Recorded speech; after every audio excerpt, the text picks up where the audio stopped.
Olá, pessoal. Estamos aqui com a pesquisadora Beatriz Carlini. Beatriz, ela é socióloga, é doutora em psicologia social e pesquisadora sênior do Instituto de Álcool e Abuso de Drogas da Universidade de Washington, em Seattle. Ela é professora afiliada da Escola de Saúde Pública da Universidade de Washington e lá, também no ADAI, ela é responsável pelo projeto que é intitulado Cannabis Medicinal e Dor Crônica, Educação com base em evidências científicas em tempos de legalização. O estado de Washington autoriza o uso medicinal da maconha desde 1998, né, cerca de quase 20 anos aí, embora com uma regulação um tanto quanto incompleta. Vou pedir para a Bia contar melhor um pouco sobre essa história.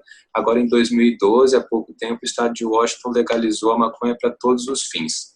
Então, Bia, por favor, você poderia nos contar melhor um pouco sobre esse histórico, sobre o uso medicinal da maconha no estado de Washington e se algo mudou após essa legalização geral? Tá. Posso contar sim. Primeiramente, eu queria agradecer o convite para essa entrevista e parabenizar o CEBRID, a Maconha Brás e a Unifesp pela coragem e determinação de discutir um tema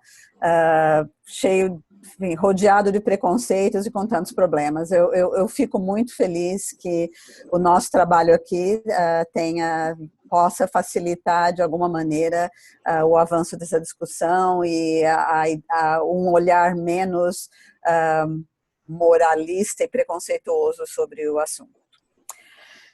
Em relação às suas perguntas, então, a questão da história. Então, como você já comentou, em 1998, a maconha foi aprovada para fins medicinais aqui no estado de Washington. E isso foi aprovado completamente independente do fato de que a maconha continua proibida federalmente. É uma questão da sociedade americana de ter essa possibilidade de aprovar via estadual algumas leis que entram em conflito com a legislação federal. E foi realmente o processo de luta dos pacientes que sentiam que eles não deveriam ser criminalizados por usarem uma substância que tinha efeitos terapêuticos importantes. Esse foi feito um plebiscito geral, uma eleição, e a maconha medicinal foi aprovada aqui. Foi o segundo estado que a lei foi aprovada, somente Califórnia tem uma lei mais antiga que a nossa. O que aconteceu depois dessa aprovação? Aconteceu várias coisas, algumas boas, algumas não tão boas. Primeiramente, pacientes começaram a plantar as suas próprias medicações em casa ou estabelecer jardins coletivos ou cooperativas para poderem usar a medicação, ou seja, a maconha medicinal para os diferentes quadros clínicos que eles apresentavam. Para isso, ele precisava de uma autorização de um profissional de saúde, em geral, historicamente, sempre foi um médico, depois, mais recentemente, vários outros profissionais de saúde que têm direitos de autorizar medicamentos em geral também foram incorporados à lei, e com isso, uma vez tendo uma carteira que autorizava esse paciente a usar e podendo plantar em casa ou comprar em cooperativas, a maconha medicinal começou a ser usada para muitos pacientes. Então, isso realmente é um motivo de bastante otimismo para aquelas pessoas que se beneficiam do uso da maconha. Qual foi a questão que realmente complicou essa lei?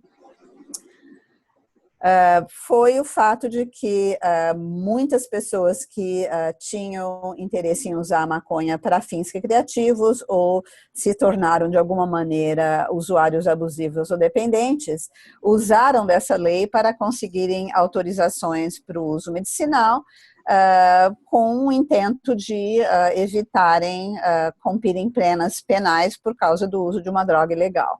Complicado julgar as pessoas, quererem evitar serem fazer uma carreira de criminoso porque estavam usando maconha, por fins não medicinais, mas o fato é que uma indústria foi criada em torno disso. Profissionais de saúde não éticos vendiam autorizações em grandes quantidades e pacientes, vamos pôr entre aspas, falsos, adquiriam maconha no mercado medicinal para fazer uso com outros propósitos e com isso evitar ter uma punição criminal. Certo. Então, isso é a realidade que aconteceu por muito tempo. O que acontece mais recentemente, que é com a aprovação geral da maconha para fins recreativos, o mercado medicinal começou a ser não existente, porque somente os 10 ou 15% que realmente precisavam da medicação começaram a ser usados. Então, a grande impacto da liberação da maconha para todos os fins, do ponto de vista do paciente medicinal, é o fato de que agora o paciente que usa medicinalmente, realmente usa medicinalmente. Ele não tem nenhum outro motivo para esconder atrás da questão do uso medicinal. Eu poderia elaborar horas sobre outras repercussões que essa lei tem, mas eu vou parar por aqui em termos de só realmente centrar na questão do paciente. Tá ótimo, Bia. Muito interessante, obrigado pelo esclarecimento. E pensando um pouco no curso em si, como é que surgiu essa ideia de vocês de criar um curso, um treinamento para médicos de prescrição, enfim, para poder receitar a cannabis aí no estado de Washington? Pois é, surgiu. A primeira questão é a gente contar um pouco por que um centro dedicado ao abuso de drogas e à dependência resolveu fazer um curso sobre maconha medicinal. Essa eu acho que é uma primeira questão muito importante de colocar num contexto histórico. Aqui no estado de Washington e de maneira geral nos Estados Unidos, o abuso de medicamento opiáceo ou à base de morfina para dor se tornou uma epidemia. O número de mortes por overdose de medicamentos de dor é muito grande. E muitas dessas mortes não são, historicamente não foram causadas por abuso, foram realmente causadas por uma tentativa que não teve sucesso de se medicar contra questões de dor. Dentro desse quadro, o governo local, aqui o governo federal, estabeleceu uma série de medidas para coibir a venda liberal e a prescrição liberal de medicamentos de morfina, ao invés de realmente oferecer tratamento para as pessoas que se tornaram dependentes de morfina. O que acontece quando você não oferece tratamento e só regulariza no sentido de coibir a venda e o uso? Bom, as pessoas que estavam dependentes migraram para outras drogas, e nesse caso migraram para a heroína, que é muito barato de comprar aqui, e a epidemia de heroína hoje é uma das grandes epidemias sérias aqui dos Estados Unidos. O número de mortes de homens adultos jovens, não de adolescentes, de adultos jovens é muito alto aqui. Então, a nossa ideia de usar um mecanismo de financiamento da Promotoria Geral do Estado para educar clínicos em outras opções para o controle de dor crônica surgiu um pouco desse pano de fundo.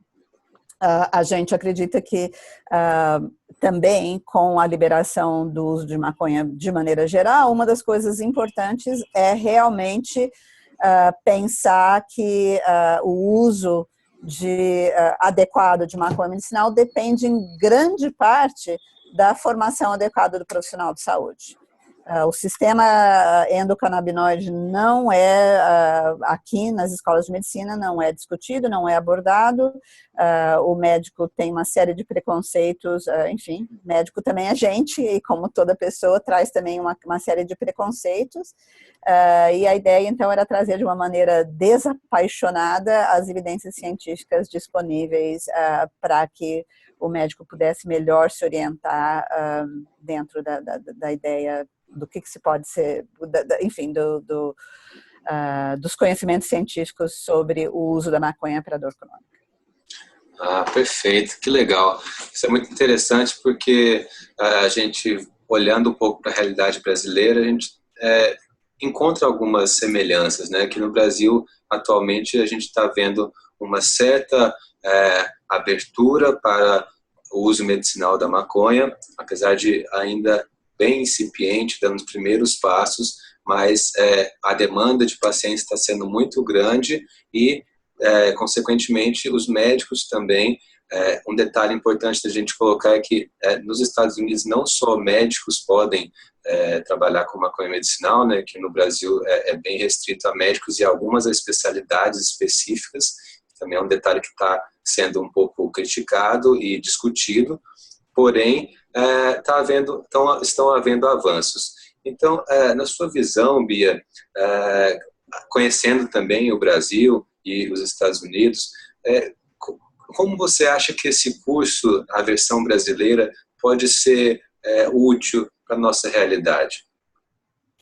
Olha, a minha esperança é que esse curso seja útil no sentido de propiciar uma formação científica e atualizada sobre a questão de de qual é o sentido científico do uso da maconha medicinal, ou seja, quais são as bases farmacológicas, fisiológicas que faz com que o uso de maconha medicinal tenha sentido e que isso aconteça cedo na história e na trajetória do uso de maconha, da lei de maconha medicinal aí no Brasil, para que não haja essa defasagem entre a aprovação da lei e a formação do profissional de saúde do porquê que essa lei faz sentido.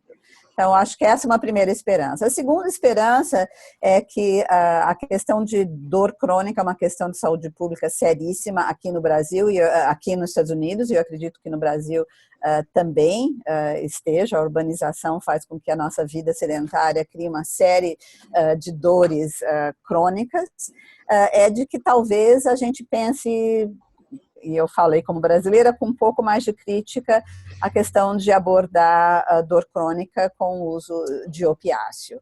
É possível outras possibilidades, obviamente não tudo na vida se resolve com medicamento só, os pacientes variam, as dores variam, mas a consideração da maconha como uma possibilidade importante de tratamento de dor crônica deve acontecer, e eu espero que aconteça antes que a história se repita aí no Brasil e vocês ou nós enfrentemos uma epidemia de morte por opiáceos, como a gente está enfrentando aqui. Que legal, Bia. Eu te agradeço muito pelo seu tempo, pela atenção e todos os esclarecimentos que você nos deu agora e também por estar ajudando, colaborando tanto com a gente nessa iniciativa. Deixo a palavra aberta caso você queira mandar um último recado, depois disso a gente encerra. Muito obrigado mesmo, com você. Tá, o prazer foi meu, Lucas. Eu fico muito feliz de ter sido convidada, espero que tenha ajudado. As palavras finais, eu acho que seria, enfim, em 2 semanas a gente está voltando ao departamento, à Secretaria de Saúde aqui do Estado e propondo a ampliação desse curso para outras condições que não foram abordadas. Esse financiamento que a gente conseguiu da Promotoria do Estado era específico para a questão de dor crônica. Então, a Secretaria de Saúde está interessada em ampliar a formação do profissional de saúde aqui no Estado e a gente está concorrendo aí para conseguir ter um segundo contrato e a minha esperança é que a gente consiga esse contrato e que a gente possa mais uma vez colaborar com vocês em trazer aí o que a gente está produzindo para o Brasil. Muito obrigada e bom evento. Que ótimo, Bia. Mais boas notícias, então. A gente se fala, então. Um abraço. Tchau, tchau. Um abraço. Tchau.